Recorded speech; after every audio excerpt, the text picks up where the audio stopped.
Jeudi 17 août 2023, bonsoir et bienvenue dans ce 19h45 de la télévision La Bali.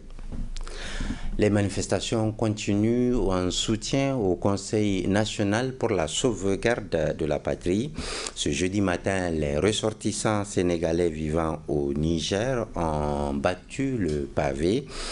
Ils sont allés du rond-point Gadafawa jusqu'à l'ambassade du Sénégal à Niamey. Cette marche pacifique suivie d'un sit-in était pour dire non aux sanctions et à une intervention militaire de la CEDEAO dans notre pays. Les détails avec Nafissatou Yahya et Sadou Toumi. Non à des sanctions lourdes contre le Niger, non à une intervention militaire de la CEDEAO au Niger, c'est entre autres points inscrits sur le mémorandum fait à Niamey ce jeudi 17 août 2023 par les ressortissants sénégalais vivant au Niger. C'est en effet à travers une marche pacifique qu'ils ont choisi de transmettre cet exposé sommaire témoignant leur soutien au peuple du Niger. Nous sommes venus à l'ambassade du Sénégal pour déposer un mémorandum et en faisant une marche pacifique. Et ce qui fut fait, et je pense que l'ambassadeur aussi a bien reçu notre mémo. Et il promet de remettre ça aux plus hautes autorités du Sénégal. Et nous en sommes satisfaits. C'est pour dire que nous sommes contre les sanctions lourdes de la CEDEAO et de l'UMOA contre le Niger et que nous ne sommes pas d'accord aussi avec une éventuelle intervention militaire. Et pratiquement dire aussi notre accord à une CEDEAO des peuples et avec un Niger en paix et tranquille. L'objet de notre présence est pour montrer notre mécontentement envers notre président de la République, qui est M. Macky Sall. Nous ici, les ressortissants sénégalais résidant au Niger, nous sommes très mécontents. Nous ne sommes pas contents de lui. Alors, c'est l'objectif de notre venue ici. Pour lui dire, nous ici, moi présentement, mon père était là depuis le 8 janvier 1957, ici au Niger. Moi, je suis venu ici avec ma mère en 80 pour joindre mon père. Ça me fait 44 ans que je suis au Niger, marié au Niger, avoir des enfants nigériens, avoir des petits-fils nigériens. Le Niger qui est un pays souverain, un pays de dignité, de fraternité, un pays de paix, un pays de joie. Le Niger qui a tout partagé avec nous, qui nous a tout donné. Aujourd'hui, ce pays de musulmans, le pays de la sunna du prophète Mohammed sallallahu alayhi wa sallam.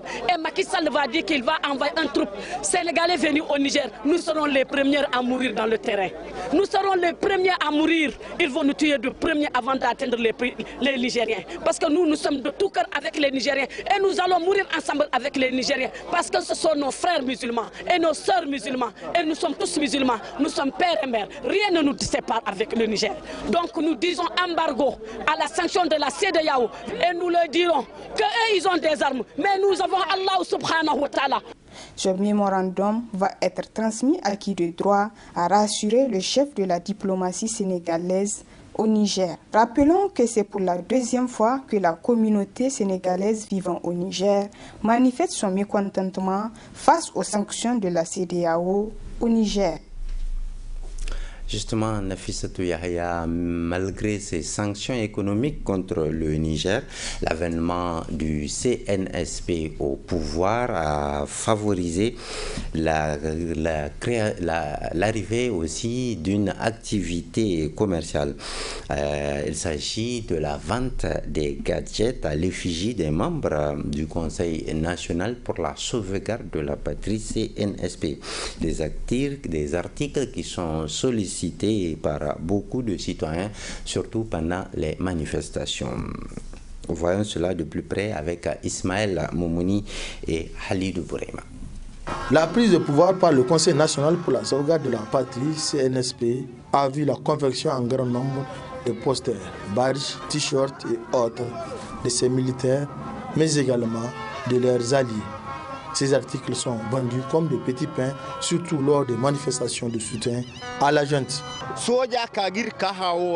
Ces militaires sont venus nous sauver. Telle est la raison pour laquelle nous vendons ces RG très sollicités. Pendant les manifestations, nous vendons 200 à 250, voire 300 articles à l'effigie de la junte au pouvoir.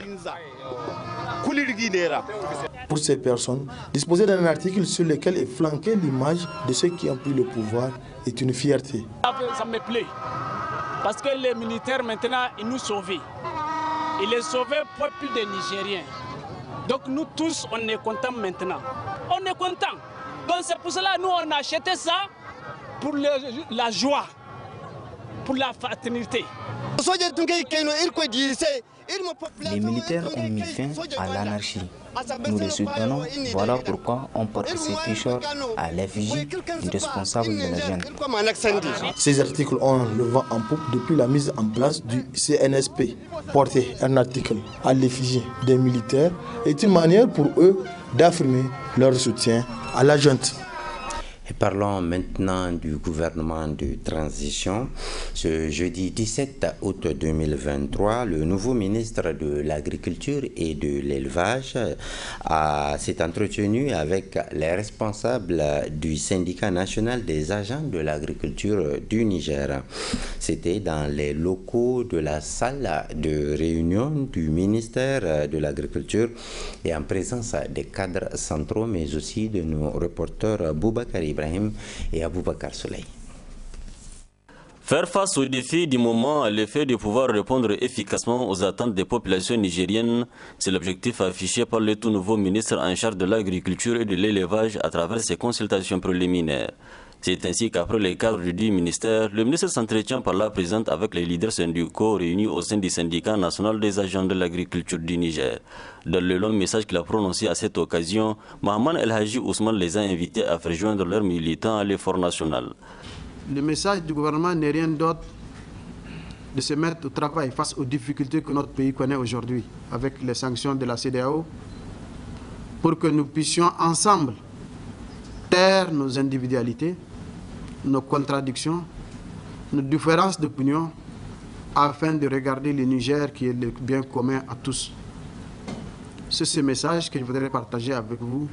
J'ai dit hier également, tout le monde est un cadre et chacun à quelque niveau que se trouve participe dans la chaîne. Et je voudrais que vous soyez les porte-parole de notre ministère en tant que partenaires sociaux pour que vos militants qui sont les cadres du ministère de l'Agriculture et de l'Élevage puissent s'engager dans la défense de notre patrie. Notre département est interpellé parce que j'ai dit hier, tout le Niger compte sur l'agriculture et l'élevage aujourd'hui face aux difficultés. Donc vous êtes les premiers à être interpellés, nous sommes les premiers à être interpellés par le gouvernement, par les citoyens nigériens. Comment relever les défis dans les difficultés? Je sais que vous avez traversé des difficultés pour aller aux confins du Niger. Je pense que c'est les seuls cadres, en tout cas fonctionnaires publics, qui traversent des difficultés énormes, nuit et jour, pour aller servir le peuple nigérien. Vous l'avez fait au temps difficile. Je demande ces sacrifices encore une fois. Il n'y a pas de chasse aux sorcières. C'est ça qui est important. Le Niger nous appartient à tous. L'important, c'est que nous privilégions la compétence. Nous privilégions l'intégrité. Nous privilégions également la loyauté et surtout l'assiduité au travail. Donc je vous en appelle pour que vous participiez avec nous dans cette démarche, pour que nous puissions, à la fin, pour qu'on dise que nous avons joué notre partition. Toujours dans son message, le ministre les a invités à être son porte-parole auprès de leurs militants en leur faisant part des nouveaux objectifs du gouvernement de transition et du Conseil national pour la sauvegarde de la patrie CNSP. A noter enfin que le secteur agro-pastoral nigérien représente une part importante de l'économie du Niger, d'où l'importance de ces rencontres qui visent à mieux organiser son fonctionnement. C'est la fin de ce journal qui vous sera rediffusé tout à l'heure à 22h30. La rédaction vous donne rendez-vous demain à 7h15 et à 12h45 pour d'autres informations. Moi, je vous reviens mardi prochain, mais déjà vendredi, nous serons ensemble à partir de 21h30 pour votre émission Débat Contour, toujours sur la télévision Labari, la passion de vous servir. À très bientôt, Inch'Allah.